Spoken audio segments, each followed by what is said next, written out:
السلام علیکم ورحمۃ اللہ وبرکاتہ۔ آج ہم آپ کے سامنے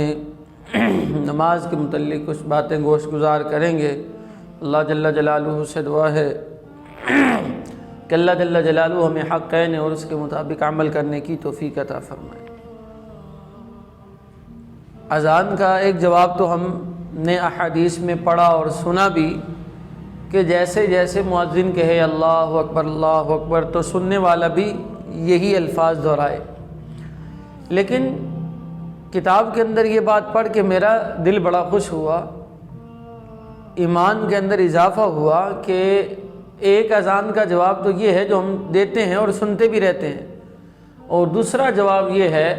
کہ بندہ اٹھ کے چل پڑے، مسجد کی طرف چل پڑے، یہ اذان کا جواب ہے۔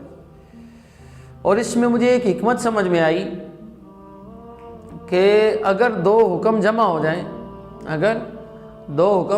جائیں تو بڑے کی بات کی اہمیت اور اس کے حکم کی بجاوری ضروری ہوتی ہے۔ مثال کے طور پر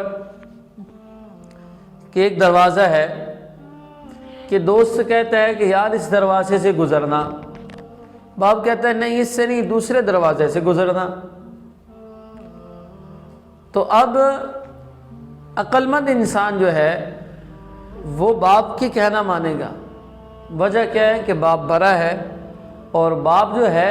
وہ اپنی اولاد کا کبھی بھی برا نہیں سوچ سکتا، کبھی بھی اس کا نقصان نہیں چاہ سکتا۔ تو اسی طرح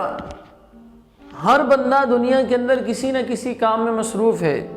کوئی دنیاوی کام میں مصروف ہے،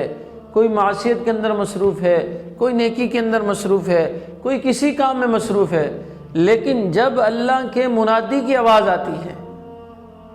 اللہ اکبر اور درمیان میں آتا ہے حی علی الصلاۃ حی علی الفلاح، آؤ نماز کی طرف، کام کہتا ہے یہ کام ہے، دنیا کہتی ہے کہ مجھے پکڑو، لیکن بڑا کون ہے؟ اللہ کی ذات بڑی ہے، اور بڑے کا حکم بھی ماننا چاہیے۔ اور اگر دوسری بات یہ اصول ہے کہ اگر دو آپشن ہوں، ایک بندے کو کہا جائے کہ بھائی اس راستے میں جائے گا تو تیرا 10 لاکھ کا نقصان ہے، اس راستے میں جائے گا تیرا 20 لاکھ کا نقصان ہے، اس کے بعد دو آپشن ہے اور نقصان دونوں طرف ہے، تو اصول یہ ہے کہ چھوٹے نقصان کو برداشت کر لیا جاتا ہے بڑے نقصان سے بچنے کے لیے۔ تو اگر بندہ دنیا کے کسی کام میں مصروف ہے، اس کو لگتا ہے کہ میرا نقصان ہو جائے گا، اگر میں مسجد میں چلا گیا، نماز کی طرف چلا گیا تو میرے کام کا نقصان ہے، میرے کاروبار کا نقصان ہے، میری یہ سارا سیٹ اپ جو میں نے بنایا ہے اس کا نقصان ہو جائے گا، تو ادھر دیکھیے ادھر بھی نقصان ہونا،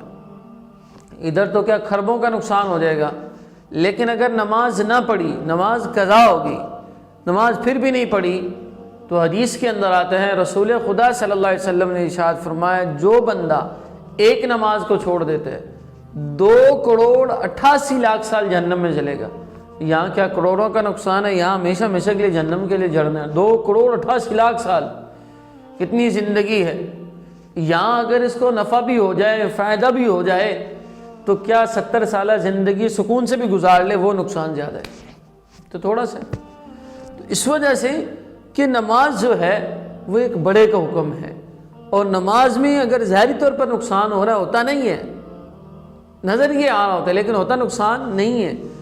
یہ کیا ہے؟ یہ بڑا نقصان ہے۔ تو اللہ کے حکم کو ماننا یہ ہمارے لیے بہت ضروری ہے، اور اللہ تعالیٰ نے کتنے پیارے انداز کے اندر سورۃ نساء کے اندر ارشاد فرمایا ان الصلاۃ کانت علی المؤمنین کتابا موقوتا، کہ بے شک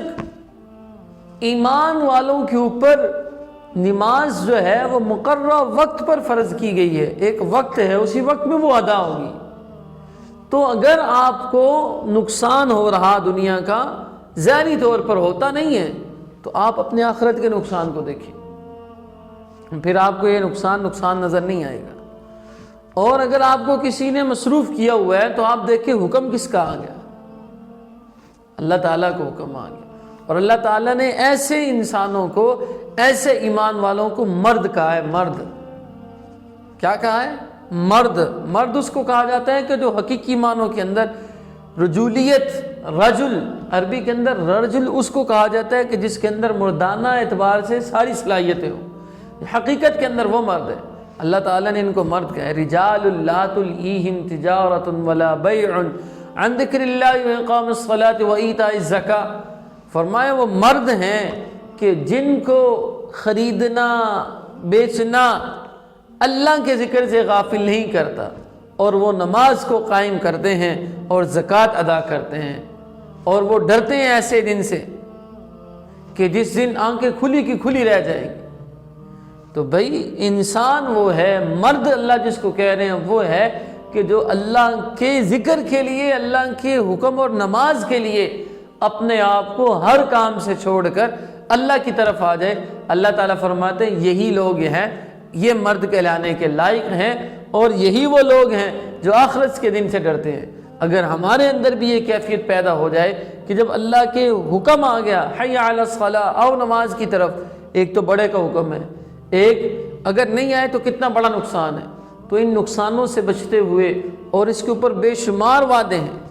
ان وعدوں کو حاصل کرنے کے لیے اللہ تعالیٰ نے ہمیں یہ مختصر سی زندگی دی ہے۔ ہمیں چاہیے جہاں بھی ہوں، جب بھی وقت ہو جائے، نماز کو باجماعت ادا کریں۔ اللہ جل جلالہ سے دعا ہے کہ اللہ جل جلالہ ہمیں ان باتوں کے اوپر عمل کرنے کی توفیق عطا فرمائے۔ وآخر دعوانا ان الحمد للہ رب العالمین۔